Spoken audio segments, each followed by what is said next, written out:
दोस्तों, नित्य सन्यासी कौन है? पूर्णतया कृष्ण भावना भावित पुरुष नित्य सन्यासी है, क्योंकि वह अपने कर्म फल से न तो घृणा करता है न ही उसकी आकांक्षा करता है।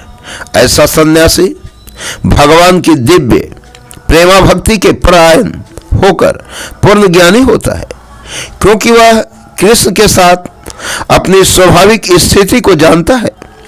वह भली भांति जानता रहता है कि कृष्ण पूर्ण अंशी है और वह स्वयं अंश मात्र है। ऐसा ज्ञान पूर्ण होता है क्योंकि यह गुणात्मक तथा सकारात्मक रूप से सही है। कृष्ण तादात्म्य की भावना भ्रांत है, क्योंकि अंश अंशी के तुल्य नहीं हो सकता। यह ज्ञान की एकता गुणों की है, न कि गुणों की मात्रा की। सही दिव्य ज्ञान है जिससे मनुष्य अपने आप में पूर्ण बनता है, जिसे न तो किसी वस्तु की आकांक्षा रहती है न किसी के शौक की। दोस्तों, इस प्रकार से वह मनुष्य सर्वज्ञानी, सर्व तरह से सब कुछ जानने वाला होता है, जिससे मनुष्य अपने आप में पूर्ण बनता है, जिसे न तो किसी वस्तु की आकांक्षा रहती है न किसी का शौक। उसके मन में किसी प्रकार का छल कपट नहीं रहता, क्योंकि वह जो कुछ भी करता है कृष्ण के लिए करता है। इस प्रकार छल कपट से रहित होकर वह इस भौतिक जगत से भी मुक्त हो जाता है। भौतिक जगत के विशेषात्मक अध्ययन सांख्य का उद्देश्य आत्मा को प्राप्त करना है। भौतिक जगत की आत्मा विष्णु या परमात्मा है। भगवान की भक्ति का अर्थ परमात्मा की सेवा है। एक विधि से वृक्ष की जड़ खोजी जाती है और दूसरी विधि से उसको सींचा जाता है। सांख्य दर्शन का वास्तविक छात्र जगत के मूल अर्थात विष्णु को ढूंढता है और फिर पूर्ण ज्ञान समेत अपने को भगवान की सेवा में लगा देता है। अतः मूलतः इन दोनों में कोई भेद नहीं है, क्योंकि दोनों का उद्देश्य विष्णु की प्राप्ति है।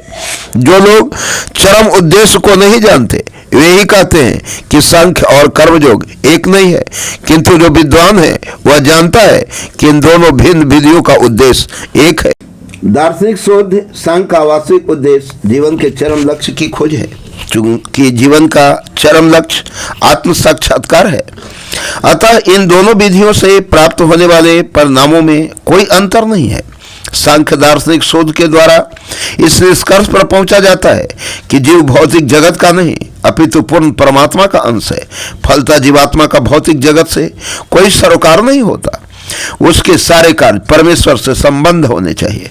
जब वह कृष्ण भावना मृतवश कार्य करता है तभी वह अपनी स्वाभाविक स्थिति में होता है। सांख्य विधि में मनुष्य को पदार्थ से विरक्त होना पड़ता है और भक्ति योग में उसे कृष्ण भावना भावित कर्म में आसक्त होना होता है। वस्तुतः दो ही विधियां एक है, तथापि ऊपर से एक विधि में विरक्ति दिखती है और दूसरी में आसक्ति है। जो पदार्थ से विरक्ति और कृष्ण में आसक्ति को एक ही तरह देखता है वही वस्तुओं को यथारूप में देखता है। सन्यासी दो प्रकार के होते हैं। मायावादी सन्यासी सांख्य दर्शन के अध्ययन में लगे रहते हैं तथा वैष्णव सन्यासी वेदांत सूत्रों के यथार्थ भाष्य भागवत दर्शन के अध्ययन में लगे रहते हैं। मायावादी सन्यासी भी वेदांत सूत्रों का अध्ययन करते हैं, किंतु वे शंकराचार्य द्वारा प्रणीत शारीरिक भाष्य का उपयोग करते हैं। भागवत संप्रदाय के छात्र 5 रात्रि की विधि से भगवान की भक्ति करने में लगे रहते हैं।